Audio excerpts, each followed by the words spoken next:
नमस्कार दोस्तों, बहुत बहुत स्वागत है आप सभी का आपके अपने इस YouTube channel medium plus education में।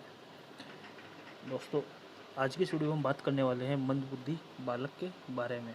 ठीक है, मंदबुद्धि बालक कौन होते हैं, इनकी विशेषताएं क्या होती है, इनके कारण क्या होते हैं, इन सब के बारे में हम आज की इस वीडियो में जानेंगे।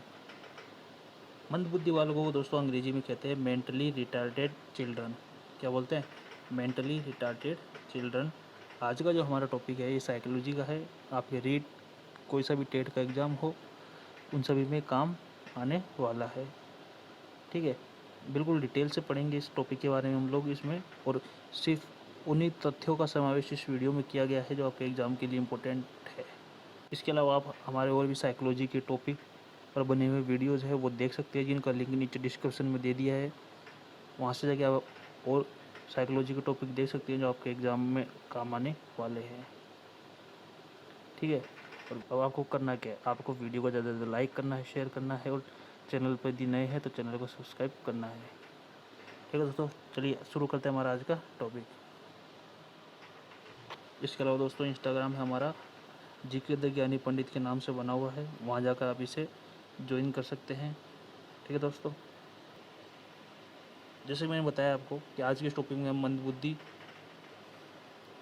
बालक के बारे में पढ़ेंगे। इसके अलावा उसकी विशेषता और कारण के बारे में भी जानेंगे। ठीक है दोस्तों, इस टॉपिक से आपके क्वेश्चंस ज़रूर आते हैं एग्ज़ाम में, ध्यान रखिएगा। ठीक है, और इम्पोर्टेंट फैक्ट्स के बारे में हम पढ़ने वाले हैं।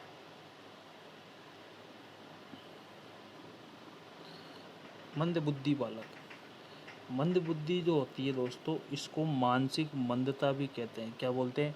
मानसिक मंदता के नाम से भी जानते हैं मंदबुद्धि को। ठीक है, अब बात करते हैं मंदबुद्धि बालक कौन होता है। मंदबुद्धि बालक वो होते हैं जो क्या हो, मानसिक रूप से तो कमज़ोर हो, जिनकी बुद्धि क्या हो, कम विकसित हो, या जिनकी योग्यता या क्षमताएं ज़्यादा विकसित नहीं हो। यानी कि यूँ कहें कि जो बालक औसत होते हैं या सामान्य बालक होते हैं उनसे भी निम्न स्तर के बालक होते हैं मंदबुद्धि बालक। ठीक है, ये एक छोटी सी बात थी कि मंदबुद्धि बालक कौन होते हैं। इसके अलावा मंदबुद्धि बालक होते हैं वो मानसिक रूप से क्या होते हैं, पिछड़े बालक कहलाते हैं। ये नाम है दोस्तों मंदबुद्धि बालक के, जिसको अलग अलग नाम से जानते हैं। मंदबुद्धि बालक को मानसिक मंदता के नाम से भी जानते हैं, या मानसिक मंद बालक, मानसिक रूप से पिछड़ा बालक, मंदबुद्धि बालक। इसलिए मंदबुद्धि बालक के ही नाम है या मंदबुद्धि को ही जानते हैं। ठीक है दोस्तों, बहुत ही इम्पोर्टेंट लाइन आ रही है, डेफिनेशन आ रही है क्रो एंड क्रो की, एग्ज़ाम में पूछी जाती है, बहुत बार पूछी गई है एग्ज़ाम में क्रो एंड क्रो की डेफिनेशन। ऐसे बालक जिनकी बुद्धि लब्धि 70 से कम हो, वो बालक जिनकी बुद्धि 70 से कम हो, ऐसे बालक जिनकी बुद्धि लब्धि क्या हो, 70 से कम हो, क्या हो, 70 से कम हो, तो वो क्या कहलाएंगे, मंदबुद्धि बालक कहलाएंगे। ऐसा कौन कह रहा है? क्रो एंड क्रो कह रहा है। ये लाइन याद रखनी है। लाइन याद करने का तरीका आपको पता ही है, फैक्ट याद करना है, कीवर्ड याद करना है, डेफिनेशन का बुद्धि लब्धि 70 से कम। कौन बात कर रहा है इसके बारे में? Crow and crow. ठीक है, क्रो एंड क्रो कहता है कि वो बालक जिनकी बुद्धि लब्धि क्या हो, 70 से कम हो, वो मंदबुद्धि बालक कहलाते हैं। ठीक है, अब स्किनर, ये भी एक इम्पोर्टेंट फैक्ट है, एग्ज़ाम की दृष्टि से इम्पोर्टेंट है। प्रत्येक कक्षा के छात्रों को, अब स्किनर क्या बोलता है? स्किनर कहता है कि प्रत्येक कक्षा के छात्रों को एक वर्ष में शिक्षा का एक निश्चित कार्यक्रम पूरा करना होता है। यानी कि प्रत्येक कक्षा का जो छात्र होगा उसका एक वर्ष का पाठ्यक्रम होगा, यानी कि निश्चित कोई पाठ्यक्रम होगा, कोई कार्यक्रम होगा, उसको पूरा करना है। लेकिन जो छात्र इसको क्या हो, पूरा कर लेते हैं तो वो तो क्या होते हैं, सामान्य छात्र कहलाते हैं। लेकिन जो छात्र इसको पूरा नहीं कर पाएंगे, जो छात्र इसको क्या नहीं कर पाएंगे, पूरा नहीं कर पाएंगे, वो मंदबुद्धि बालक कहलाएंगे। ऐसा कौन कह रहा है? स्किनर कह रहा है। ऐसा कौन कह रहा है? स्किनर कह रहा है। तो ये फैक्ट आपको ध्यान रखना है कि मंदबुद्धि बालक कौन होते हैं, मंदबुद्धि बालक और पिछड़े बालकों में क्या फ़र्क होता है। ठीक है, वीडियो को लाइक कर दीजिए दोस्तों, शेयर कर दीजिए। चलते हैं नेक्स्ट। अब मंदबुद्धि बालक दोस्तों जो होते हैं वो अपने आप तो नहीं होते, कोई ना कोई कारण होता है मंदबुद्धि होने का, या किसी भी घटना के घटित होने का कोई ना कोई कारण जरूर होता है। वैसे मंदबुद्धिता के वो कुछ कारण हैं। मंदबुद्धि कारणों को दो भागों में बांट दिया है, जन्म पूर्व के कारण और जन्म पश्चात के कारण। जन्म पूर्व कारण तो वो होंगे जो बालक के जन्म से पहले के कारण होते हैं। जैसे मान लीजिए कोई बालक है, वो अपरिपक्व जन्म हो गया, यानी कि समय से पहले ही उसका जन्म हो गया, तो वो क्या होगा, मंदबुद्धि बालक होगा।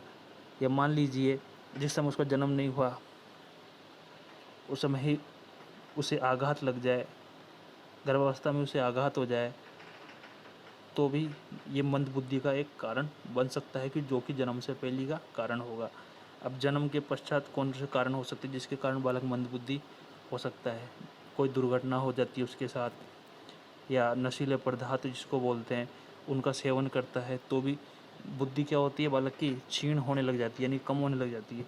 इसके अलावा शारीरिक आघात हो गया, यानी कि शरीर पर कोई चोट लग जाए, मस्तिष्क पर कोई चोट लग जाए, तो भी वो मंदबुद्धि की श्रेणी में आ जाता है। ग्रंथि असंतुलन भी मंदबुद्धि का कारण हो सकता है, कुपोषण मंदबुद्धि का कारण हो सकता है। इसके अलावा कोई ऐसी गंभीर बीमारी है जो मंदबुद्धि का कारण बन सकती है। तो ये मंदबुद्धिता के कुछ कारण थे दोस्तों। मुझे लगता है कि यहाँ तक की बात आपको समझ में आ गई होगी। वीडियो भी आपको पसंद आ रहा होगा तो फटाफट से लाइक कर दीजिए और शेयर कर दीजिए। अब चले दोस्तों नेक्स्ट, हम बात करें तो दोस्तों मंदबुद्धि के कारणों के बारे में।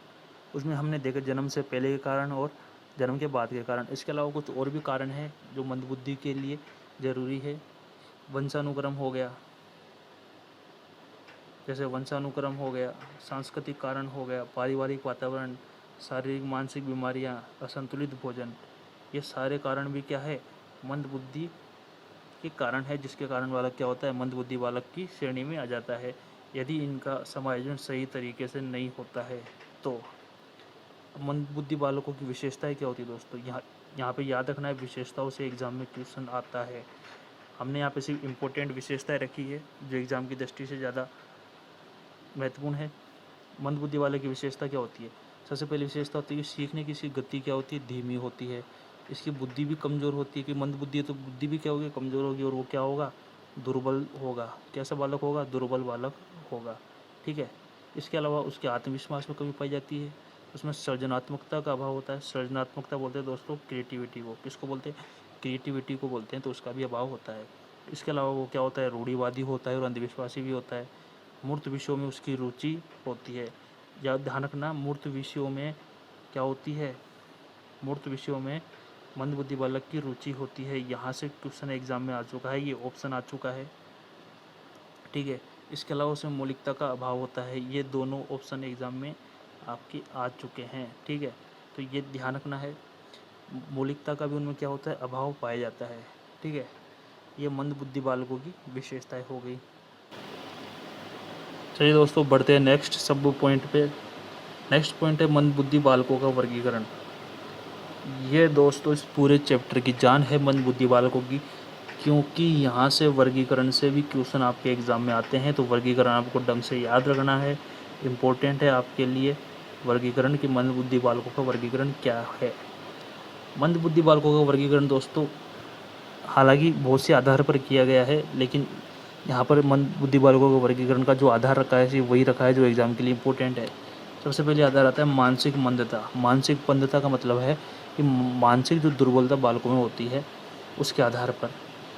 इनमें सबसे पहला वर्गीकरण आता है साधारण मानसिक मंदता। साधारण मानसिक मंदता होती है, साधारण मानसिक मंदता वाले बालक वो होते हैं जिनकी बुद्धि लब्धि यानी कि IQ जो होता है वो क्या हो, 50 से 70 के बीच में होता है। ये तो साधारण मानसिक मंदता वाले बालक हो गए। ठीक है।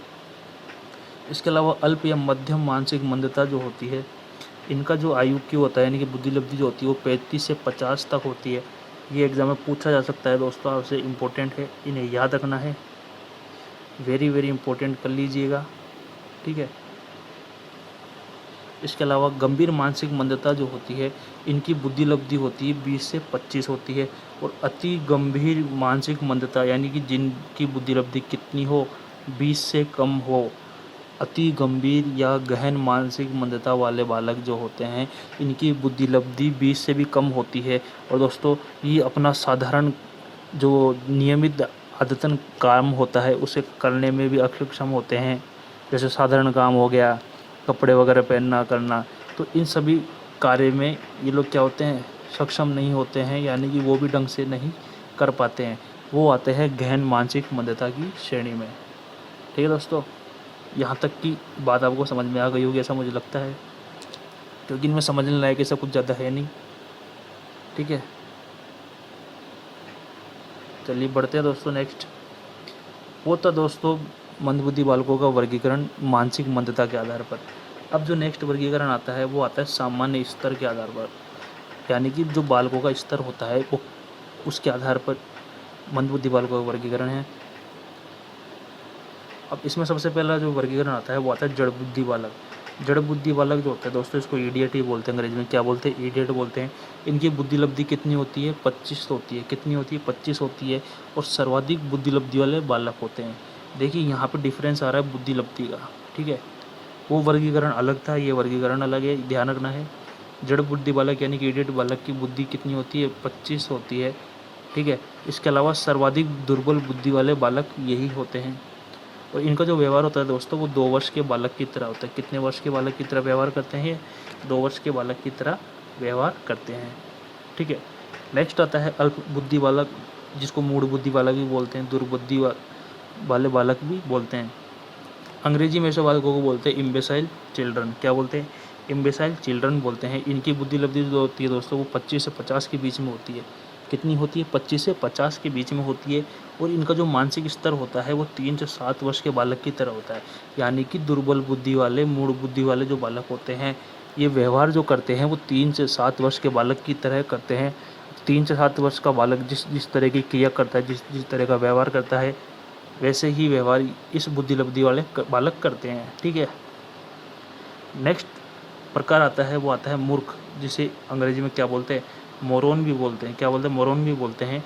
इनकी बुद्धि लब्धि जो होती है दोस्तों वो होती है 50 से 70 के बीच में। कितनी होती है, 50 से 70 के बीच में होती है। और ये जो बालक व्यवहार करते हैं ये 7 से 10 वर्ष के बालक की तरह व्यवहार करते हैं।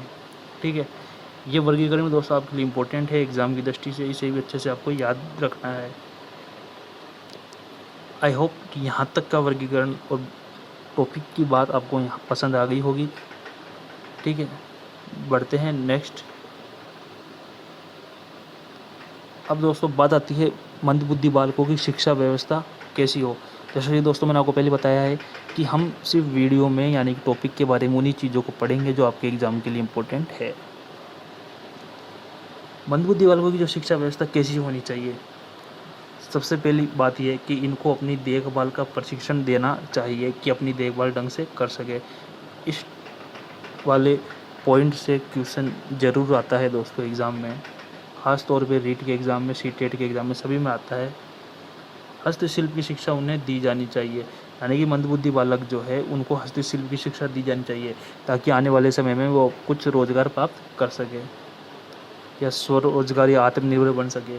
इसके अलावा उनके शारीरिक स्वास्थ्य, मानसिक की शिक्षा दी जानी चाहिए।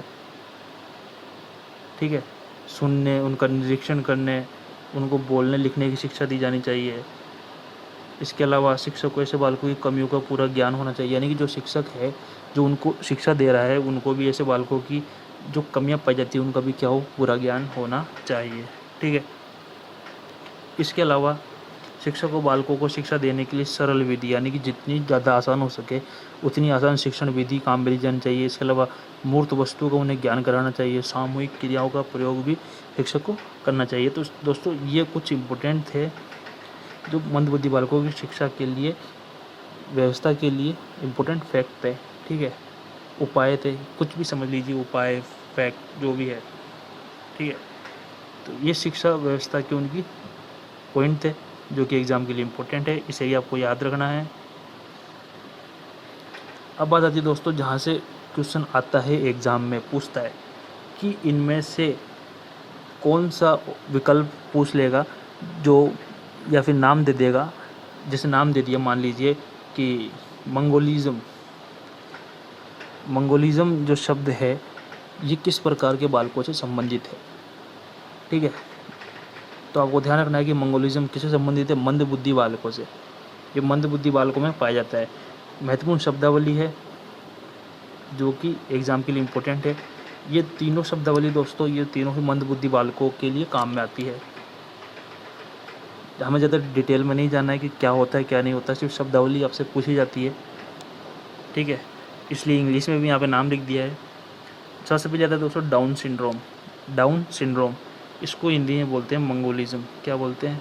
मंगोलिज्म, जो कि मंद बुद्धि बालकों में होते हैं। मंगोलिज्म का मतलब है कि जिनका आकार छोटा होता है या आंखें थोड़ी छोटी होती है, तो वो मंगोलिज्म की श्रेणी में आते हैं और ये मंद बुद्धि बालकों में पाया जाता है। इसके अलावा दोस्तों आता है टर्नर सिंड्रोम। क्या होता है? टर्नर सिंड्रोम, जो कि किस में पाया जाता है? सिर्फ बालिकाओं में पाया जाता है। ठीक है, इसके अलावा क्लाइनफेल्टर सिंड्रोम आता है, ये भी मंदबुद्धि बालक से संबंधित शब्दावली है। तो ये तीनों ही मंदबुद्धि बालकों में पाए जाते हैं। ठीक है दोस्तों,